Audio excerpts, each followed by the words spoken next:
नमस्कार, आप देख रहे हैं एसपीडी न्यूज। दिन भर की ताज़ा खबरों के लिए अभी सब्सक्राइब करें एसपीडी न्यूज और खबरों में आगे बढ़ने से पहले वीडियो को लाइक जरूर से। और इसी के साथ आज की पहली बड़ी खबर कि पीएम मोदी ने नए संसद भवन की छत पर किया अशोक स्तंभ का उद्घाटन। 6.5 मीटर है मूर्ति की ऊंचाई। महाराष्ट्र में निकाय चुनाव 18 अगस्त को होंगे। एनसीपी ओबीसी उम्मीदवारों को 27% देगी आरक्षण।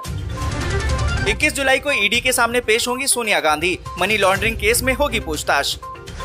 चीन की बढ़ती घुसपैठ पर राहुल गांधी का निशाना, कहा कि प्रधानमंत्री की चुप्पी देश के लिए बहुत हानिकारक।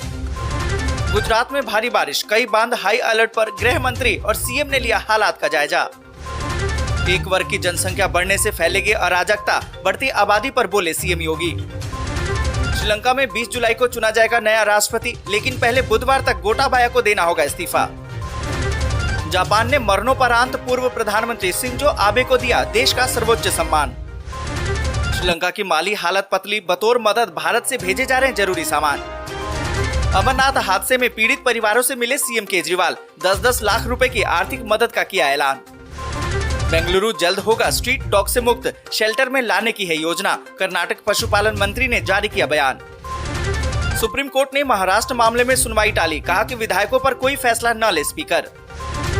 पेट्रोल की गाड़ियों से अब सस्ते में मिलेगी इलेक्ट्रिक वाहन, ऑटो कंपनियां लेकर आ रही है नई तकनीक। यूएन की रिपोर्ट में दावा, भारत अगले साल तक बन जाएगा सबसे ज्यादा आबादी वाला देश, चीन छूट जाएगा पीछे। राज्यसभा में बंगाल से 2 नए चेहरे लाने की तैयारी में भाजपा, अटकलों का बाजार हो गया है गर्म। सियासी संकट पर सोनिया ने खुद संभाला मोर्चा, गोवा संकट पर कांग्रेस ने बुलाई आपात बैठक। दिल्ली के लोगों को महंगाई का झटका, बिजली भी हुई महंगी, बढ़कर आएगा बिल। दिल्ली में इंतजार हुआ खत्म, राहत हुई शुरू। दिल्ली के कई इलाकों में हो गई है शुरू झमाझम बारिश। केंद्रीय मंत्री जितेंद्र सिंह ने कहा कि गगनयान की तैयारी पूरी, अगले साल भारतीय कर सकेंगे अंतरिक्ष की सैर, पहले जाएगी महिला रोबोट। श्रीलंका में नहीं भेजे जाएंगे भारतीय सैनिक, उच्चायोग ने मीडिया की खबरों को किया खारिज। राष्ट्रपति चुनाव में शिवसेना भी देगी द्रौपदी मुर्मू को सपोर्ट, सांसदों की मांग पर उद्धव ठाकरे ने कही ये बात। मुर्मू की उम्मीदवारी पर दुविधा में है टीएमसी, विरोध करने पर आदिवासी मतदाताओं के नाराज होने का डर। शिव भक्तों की पहली पसंद बनी योगी मोदी टी शर्ट, सावन शुरू होने से पहले हो रही है जमकर खरीदारी।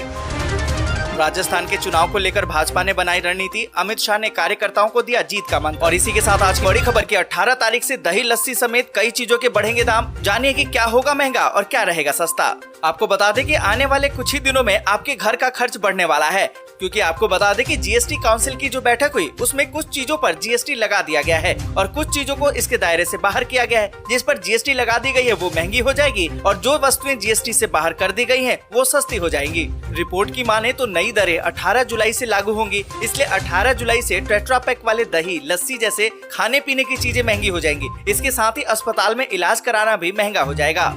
होटलों के 1000 रुपए प्रतिदिन से कम किराए वाले रूम पर अब 12% जीएसटी लगेगा। साथ ही आपको बता दें कि अगर अस्पताल में 5000 रुपए से अधिक किराए वाले जो कमरे होंगे उस पर भी अब 5% का जीएसटी लगेगा। साथ ही आपको बता दें कि चेकबुक जारी किए जाने वाले बैंकों की तरफ से लिए जाने वाले फीस पर अब 18% का जीएसटी लगेगा। और साथ ही आपको बता दें कि एलईडी लाइट्स और एलईडी लैंप पर लगने वाला जीएसटी 12% से बढ़ाकर 18% कर दिया गया है। और इसी के साथ अगली बड़ी खबर कि इन लोगों को मिल रही है एलपीजी सब्सिडी, आपको नहीं मिल रही है तो करें ये काम। आपको बता दें कि रसोई गैस की कीमत ने महिलाओं की परेशानी को बढ़ा दिया है। बीते दिनों गैर सब्सिडी वाले एलपीजी की कीमत में 50 रुपए की बढ़ोतरी की गई थी, जिससे जनता पर और महंगाई का बोझ पड़ गया है। हालांकि उज्ज्वला योजना के धारकों को अभी भी गैस पर सब्सिडी दी जा रही है। इसके अलावा कुछ ऐसे भी उपभोक्ता हैं जिनके खाते में नाम मात्र की एलपीजी की सब्सिडी भेजी जा रही है। यहाँ पर आपको बता दें कि गैर सब्सिडी वाला एलपीजी दिल्ली और मुंबई में अब 1053 रुपए में उपभोक्ताओं को मिल रहा है, जबकि कोलकाता की बात करें तो 1079 में और चेन्नई में 1068 रुपए 50 पैसे में मिल रहा है। उज्ज्वला योजना के लाभार्थियों को ये 853 रुपए का भुगतान एलपीजी सिलेंडर के लिए करना पड़ रहा है। यानी कि उज्ज्वला योजना की गरीब महिला लाभार्थियों को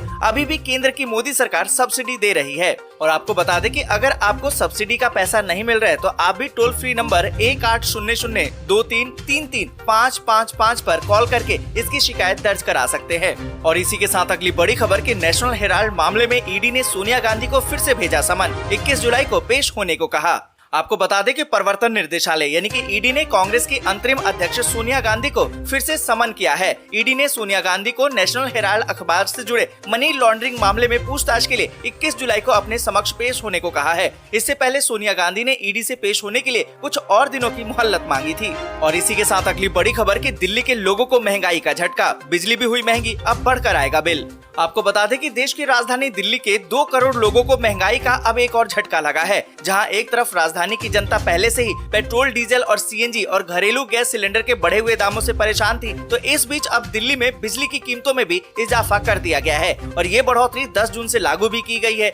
आपको बता दें कि दिल्ली विद्युत विनियामक आयोग बिजली की दरें तय करता है। वहीं दिल्ली बिजली नियामक आयोग के 10 जून को जारी एक आदेश के मुताबिक अतिरिक्त पीपीएसी इसी साल 31 अगस्त तक या फिर अगले आदेश तक प्रभावी रहेगा। इस संबंध में डीईआरसी और दिल्ली में सत्तासीन आम आदमी पार्टी सरकार के साथ विपक्ष दलों का बयान अब तक नहीं आया है। इस फैसले के बाद अब दिल्ली वासियों की जेब पर गहरा असर पड़ने वाला है। और इसी के साथ अगली बड़ी खबर की यूएन की एक रिपोर्ट में दावा, भारत अगले साल तक बन जाएगा सबसे ज्यादा आबादी वाला देश, चीन छूट जाएगा पीछे। आपको बता दें कि भारत जल्द ही अपने पड़ोसी देश चीन को पीछे छोड़ते हुए दुनिया का सबसे अधिक आबादी वाला देश बन सकता है। संयुक्त राष्ट्र की एक रिपोर्ट की माने तो अनुमान जताया गया है कि इस रिपोर्ट में कहा गया है कि भारत 2023 के दौरान सबसे ज्यादा आबादी वाला देश होगा जो चीन को पीछे छोड़ देगा। आपको बता दें कि चीन और भारत दोनों ही क्षेत्रों में सबसे ज्यादा आबादी वाले देश हैं। 2022 में इन दोनों देशों की आबादी क्रमशः 1.426 अरब और 1.412 अरब पर है, यानी कि चीन की आबादी 1.426 अरब है, वहीं भारत की आबादी 1.412 अरब है।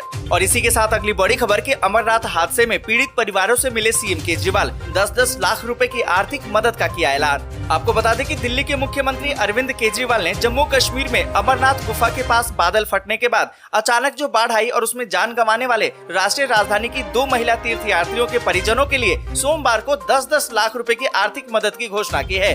8 जुलाई को अमरनाथ गुफा के पास बादल फटने के बाद अचानक आई बाढ़ में कम से कम 16 श्रद्धालुओं की मौत हो गई थी, जबकि 30 से अधिक अब तक भी लापता है। और इसी के साथ अगली बड़ी खबर की सर्वदलीय सरकार बनने के बाद इस्तीफा देंगे श्रीलंका के सभी कैबिनेट मंत्री, पीएमओ ने दी है इसकी जानकारी। आपको बता दें कि श्रीलंका के प्रधानमंत्री रानिल विक्रमसिंघे के कार्यकाल ने राष्ट्रपति और प्रधानमंत्री द्वारा अभूतपूर्व इस्तीफे की पेशकश के बाद कहा कि सर्वदलीय अंतरिम सरकार के गठन पर सहमति बनने के बाद श्रीलंका का पूरा मंत्रिमंडल सोमवार को इस्तीफा देने पर सहमत हो गया है। देश के सबसे खराब आर्थिक संकट से निपटने के लिए नेताओं के घरों में विरोध प्रदर्शन शुरू हो गए हैं और हजारों गुस्साए प्रदर्शनकारियों ने नेताओं के घरों पर धावा बोल दिया है। वहीं आपको बता दें कि राष्ट्रपति राजपक्षे ने शनिवार को घोषणा की कि वो इस्तीफा दे देंगे। प्रधानमंत्री विक्रमसिंघे ने भी कहा कि वो नई सरकार बनने के बाद पद छोड़ देंगे। और इसी के साथ अगली बड़ी खबर की केरल में अब तक सामने आ चुके हैं कोरोना के 11 वेरिएंट, स्वास्थ्य विभाग ने दी है इसकी जानकारी। आपको बता दें कि केरल के स्वास्थ्य विभाग ने कहा है कि उनके राज्य में कोविड-19 करीबन 11 वेरिएंट का पता लगा है। विभाग की तरफ से जारी एक बयान में दिसंबर 2021 के बाद एकत्रित किए गए 6728 नमूनों में ओमिक्रॉन वेरिएंट की पुष्टि की गई थी। और आपको बता दें कि नया राज्य में XE, XH, HQ और ओमिक्रॉन BA.5 वेरिएंट की भी पुष्टि की गई। स्वास्थ्य विभाग ने कहा कि 7 नमूनों में XE वेरिएंट और 8 में HQ स्ट्रेन पाया गया है। ओमिक्रॉन के अलावा वर्तमान में अन्य प्रमुख वेरिएंट है। केरल में मौजूद अल्फा, बीटा, गामा, डेल्टा और ओमिक्रॉन है। और इसी के साथ अगली बड़ी खबर की पीएम मोदी ने नए संसद भवन की छत पर किया अशोक स्तंभ का उद्घाटन। 6.5 मीटर है मूर्ति की ऊंचाई।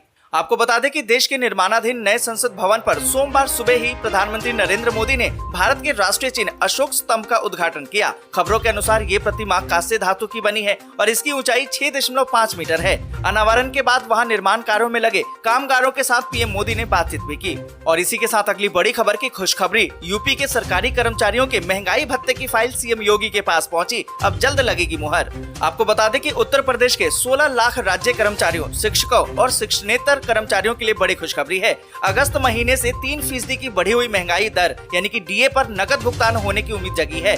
और आपको बता दें कि पेंशनर जिनकी संख्या 11.52 लाख है, वो भी बढ़ी हुई महंगाई दर का इंतजार कर रहे हैं। वित्त विभाग ने कर्मचारियों और पेंशनरों को बढ़ी हुई दर से डीए और डीआर के भुगतान की मंजूरी के लिए मुख्यमंत्री योगी आदित्यनाथ को वित्त मंत्री के माध्यम से फाइल भेज दी है और उम्मीद है कि जल्दी अब इस फाइल पर मुहर लगे। बस यहीं तक। वीडियो आपको अच्छी लगी हो तो लाइक और शेयर जरूर कर दें। अगर अभी तक आपने चैनल को सब्सक्राइब नहीं किया है तो सब्सक्राइब